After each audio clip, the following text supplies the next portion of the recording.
여러분 안녕하세요. 코인맵입니다. 오늘은요 이 리플이 최근 리플이 스테이블 코인을 발행을 했죠. 바로 어떤 스테이블 코인을 발행을 했느냐면요, 바로 리플 USD를 발행을 했어요. 그래서 리플이 최근 이걸 몇 개를 발행했냐면요, 180만 개를 추가 발행했습니다. 발행을 하고 한 번 더 이 180만 개를 추가적으로 발행을 하면서 시가총액이 8억 달러 돌파를 지금 눈 앞에 앞두고 있습니다, 여러분들. 근데 여러분, 이번 조치가요, 단순히 이 리플이 이 XRP가 코인을 찍어낸 게 아니라 의미가 다릅니다. 바로 리플이 이 스테이블 코인 시장의 본격적인 세력 확장을 준비하고 있다는 신호인데요.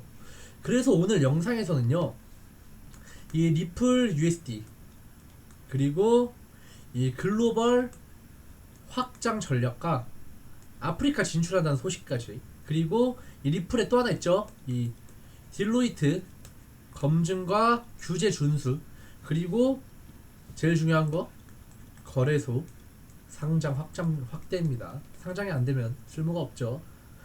그리고 앞으로 마지막으로 리플이 스테이블 코인 시장에서는 과연 어떤 위치를 차지할 수 있을지 지금부터 차근차근 한번 풀어보도록 하겠습니다.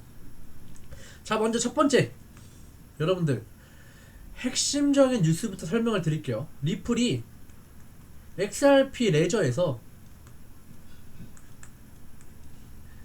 리플 USD를 180만 개 추가 발행을 했습니다.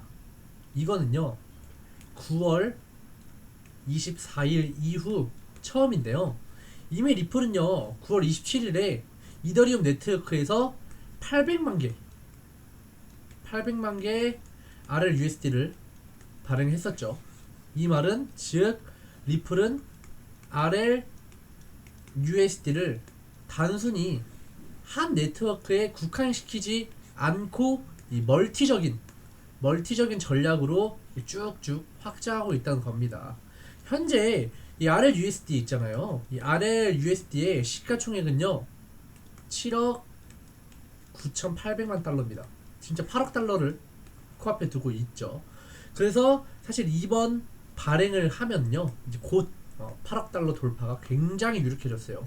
근데 이게 왜 중요하냐 했을 때, 이 스테이블 코인 시장은요, 뭐 대표적으로 USDT 그리고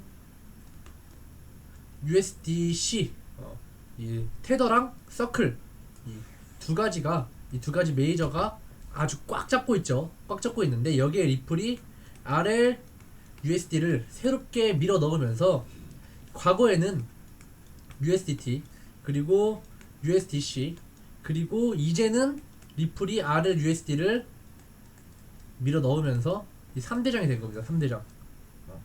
그래서 새로운 이 3강 체제에 도전을 하겠다는 리플이 이 승부수를 던진 거예요. 그래서 여러분, 리플이 이걸 하려면은 뭐가 중요할까요? 바로 글로벌 확장입니다.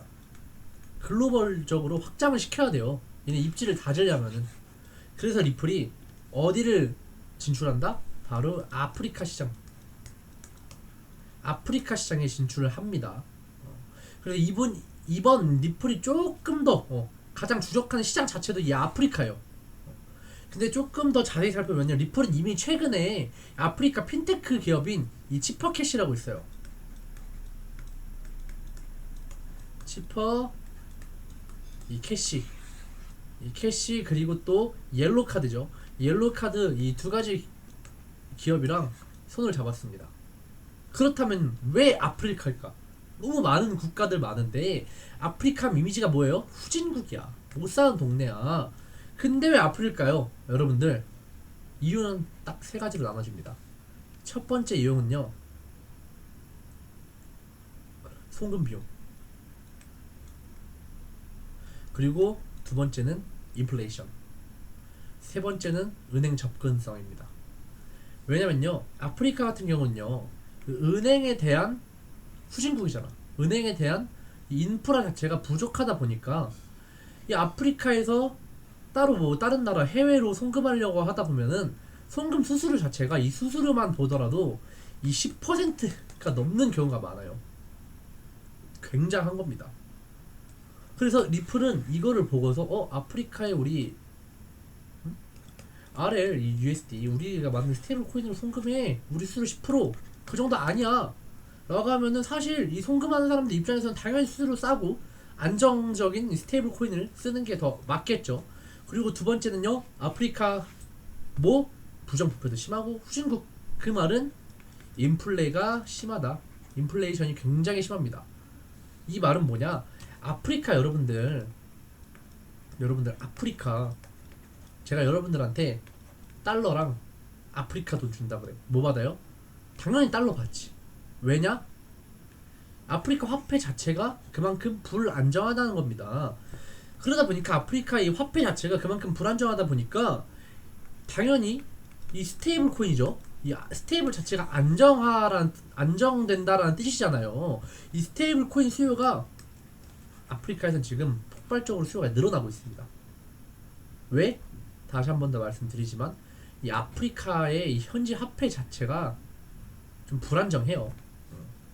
그렇게 생각하시면 되고요. 세 번째는요, 첫 번째랑 좀 연관이 되는데, 은행 인프라가 부족하다 보니까 은행에 대한 이 접근성이죠. 접근성 자체가 매우 낮아요. 아프리카 여러분들, 우리나라 국민 중에 은행 계좌 없는 사람이 있어요? 단 한 명이라도? 미성년자들도 다 있어요. 뭐 영유아는 없을 수도 있겠지만 은행 계좌 우리나라 사람들 중에 없는 사람은 누가 있어요? 단 한 명도 없습니다. 단 한 명도 없는데 아프리카는 여러분들 실제로 아직까지도 이 은행 계좌죠. 은행 계좌가 없는 인구가 여전히 많아요. 진짜 실제로 여전히 많아서 이 모바일 머니와 암호화폐 뭐예요? 까다롭지 않아. 은행 계좌 만들려면 요즘 뭐가 필요해요? 은행 가면은 이거 왜 필요해요? 뭐에다 쓸 거예요? 되게 많이 질문을 하잖아요. 그래서 뭐 재직증명서 떼오라 하는 데도 있고 굉장히 되게 까다롭습니다. 근데 모바일 머니나 암호화폐 같은 경우는 되게 간단해요. 여러분들 신분증만 있으면 다 할 수 있습니다.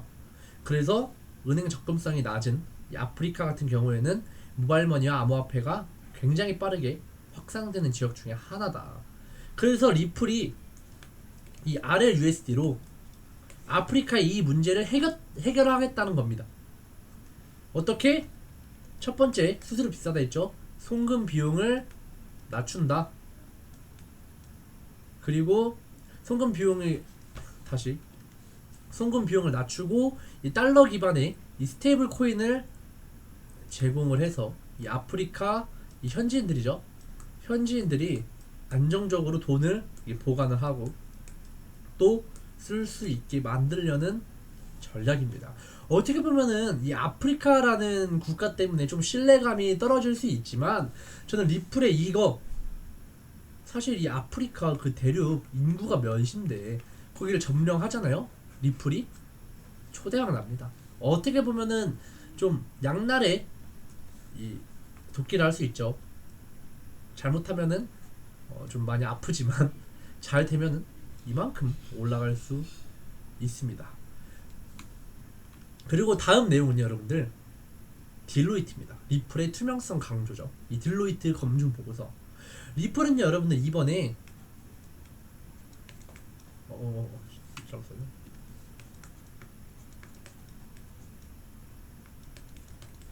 이 딜로이트 검증 보고서까지 공개를 했습니다. 이 말은 뭐야? 투명성 있게 다 공개한다는 거예요. 이 딜로이트가 뭐냐면요, 여러분들 쉽게 설명하면은, 진짜 쉽게 설명하면은 전 세계 4대 회계 법인 중 하나예요. 근데 리플이 굳이 딜로이트를 끌어들인 건 뭐냐? 우리 RLUSD는 이 규제에 맞는 투명한 스테이블 코인이다. 규제에 맞는 투명한 스테이블 코인이다 라는 걸 보여주려는 겁니다. 그게 아니면 굳이 끌어들일 필요가 없죠. 그리고 또 이 리플의 이 스테이블 코인 부분 책임자죠. 이 잭 맥도널드라고 하는데 이 사람이 이렇게 말했습니다. RLUSD를 최고 수준 규제 기준에 맞추겠다. 굉장히 어려운 거예요. 근데 이게 왜 중요하냐? 여러분들 잘 봐요. 지금부터 중요하니까 설명 잘 들어야 돼요. 먼저 USDT. USDT는 뭐예요? 이 투명성에 대한 논란이 끊임없이 계속 있어 왔습니다. 그리고 또 그 다음 USDC. USDC는 뭐예요? 최근 몇 차례 여러분들 얘가 이거 있었잖아. 디패킹. 디패킹 사태를 겪으면서 이 USDC에 대한 신뢰가 사실 조금은 흔들린 상태입니다.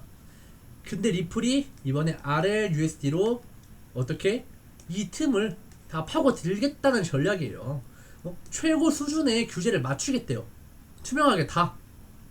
그러니까 즉 리플의 이 RLUSD는요, 우리는 투명하다, 규제 친화적이다, 이 무기를 앞세워서 이 기존에 있던 투명하지 못했던 USDT, 그리고 이 디패깅 사태를 겪으면 신뢰가 흔들린 USDC, 얘네의 시장 점유율 자체를 우린 투명하고 규제가 친화적이야 라는 걸 무기로 앞장서서 시장 점유율을 뺏겠다는 거예요. 뺏겠다는 거. 여러분들 진짜로 뺏겠다는 겁니다. 이게 별거 아닌 것 같지만 굉장히 중요한 거거든요. 그리고 여러분들 사실 이 RLUSDT가 중요한 게 뭐예요? 또 거래소에 상장이 되어야 돼요. 거래소에 사실 이 상장이 안 되어 있으면은 무용지물입니다. 근데 리플은 어떻게? 이 RLUSD의 거래소 상장을 굉장히 빠르게 넓히고 있어요. 최근 이 글로벌 거래소죠, 여러분들.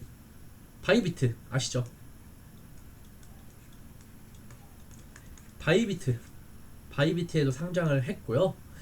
그리고 또 이 XRP, 이 리플 투자자들이 많이 쓰는 거래소가 있어요. 특히 리플 투자자들이 많이 쓰는 거래소가 뭐예요? 버짓입니다. 버짓. 이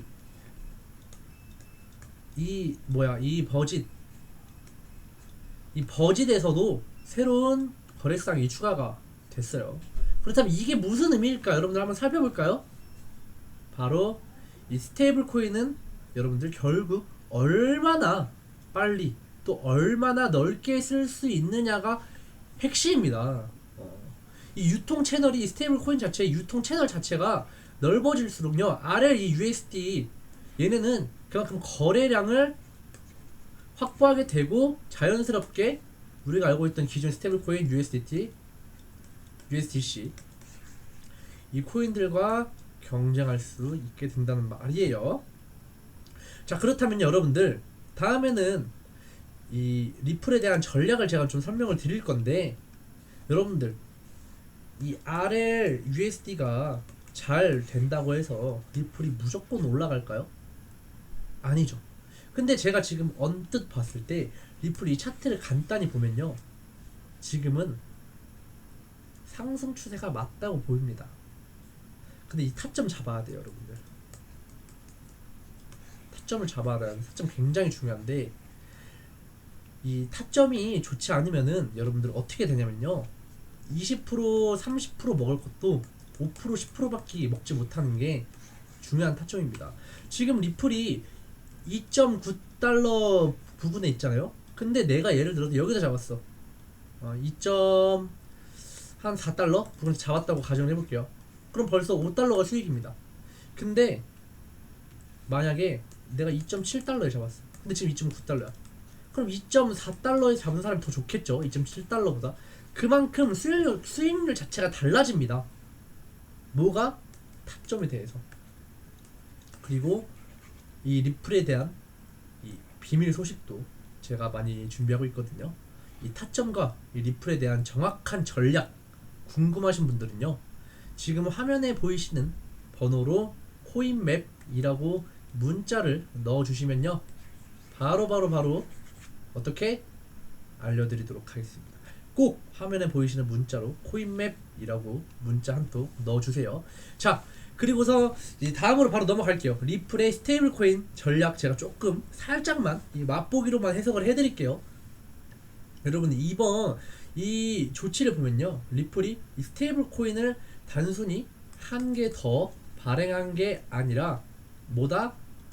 시장의 판도를 흔들려는 전략적 움직임입니다.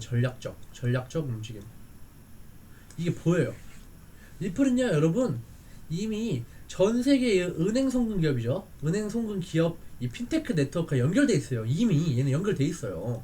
근데 여기에 이미 얘네 기반은 다 인프라는 다 갖춰진 거야. 근데 여기에 RL USD를 붙이면 어떤 일이 생기냐? 바로 이 리플은요 이 레저와 글로벌 금융 이걸 인프라를 동시에 활용하는 정말 강력한 생태계가 만들어집니다. 즉 뭐야 이 비트코인과 이더리움이 대표적인 투자 자산이잖아요. 지금 가상화폐에서 얘네가 대표적인 투자 자산이라면은 리플은요 이제는 이 실생활이죠. 실생활 결제와 이 송금 인프라 쪽에서 강력한 진짜 무기를 가지게 되는 거예요. 아시겠어요?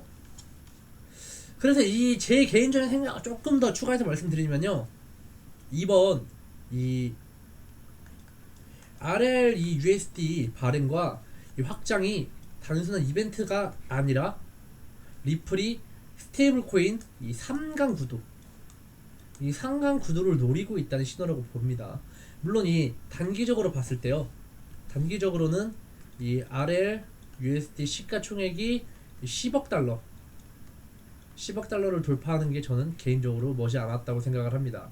지금 7억 9천이잖아요. 7억 9,800.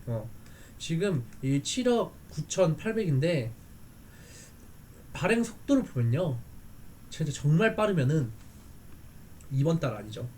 10월 내에도 가능할 수 있습니다. 또 중기적으로 봤을 때 아프리카죠. 아프리카 같은 이 신흥시장이에요. 신흥시장. 이 신흥시장에서 이 USDT나 이 USDC를 대체할 수 있을 거다라고 저는 봅니다. 특히 이 송금과 결제 부문에서는요, 리플의 이 RLUSD가 USDT와 USDC의 굉장히 강력한 경쟁자가 될 것이다. 또 장기적인 측면도 한번 열어봐야죠. 리플이 만약 미국 규제기관과 관계를 잘 정리를 한다면은 이 RLUSD는요 글로벌 은행과 이 제도권 금융에서도 충분히 어떻게 채택될 가능성이 있습니다. 하지만 여러분 정반대, 항상 말씀드려요. 양방향을 다 열어놔야 된다. 리스크도 있습니다. 리스크는 절대 피해갈 수가 없습니다. 어떠한 투자는 바로 뭐냐? 아직까지는 이 불확실성입니다. 이 규제 환경에 대한 게 아직 불확실하고, 이 스테이블 코인 시장에서 이미 여러분도 아시겠지만 USDT랑 USDC가 이미 너무 독점적 위치가 너무 강해요. 그렇기 때문에 좀 단기간, 좀 빠른 시일 내에 이 점유율을 뺏어가기라는 좀 쉽지 않을 거다. 그래도 리플이 가진 이 네트워크와 자본력, 그리고 이 규제 친화적인 이미지라면은 저는 충분히 이 리플의 RLUSD 충분히 성장 가능성이 있다고 생각을 합니다. 여러분들 뭐 정리해보자면요, 리플은 이번에 RLUSD를 180만 개를 추가 발행하면서 시총 8억 달러 눈앞에 두고 있죠. 그리고 또 이 아프리카 시장 진출, 또 이 딜로이트 검증 보고서, 그리고 이 거래소 상장 확대까지 이어지면서요, 이 RLUSD는 단순한 실험이 아니라 본격적인 글로벌 확장 전략으로 자리 잡고 있습니다. 이 스테이블 코인은 이미 이 USDT와 이 USDC가 좀 장악을 하고 있지만, 리플이 지금 가지고 있는 강한 무기가 있잖아요. 강력한 네트워크죠. 이 네트워크 규제 준수, 이 이미지예요. 이 이미지는요 충분히 얘네 충분히 새로운 경쟁자가 될 수 있다. 여러분들은 어떻게 보시나요? 리플의 이 RLUSD가 테더와 이 USDC를 위협할 수 있을까요? 아니면은 뭐 기존 강자들 앞에서 한계가 있을까? 여러분들의 색깔, 여러분들의 생각 댓글로 남겨주시면 정말 감사하겠습니다, 여러분들. 오늘 영상이 도움되셨다면은 구독과 좋아요, 알림 설정 꼭 부탁드리고 제가 드리는 이 리플의 타점과 리플의 방향성 그리고 리플의 소식까지 또 알고 싶으신 분들이 있으시면은 지금 화면에 나오는 번호로 코인맵이라고 문자 날려주시면은 감사하겠습니다. 여기까지 오늘 영상 마쳐보도록 할게요.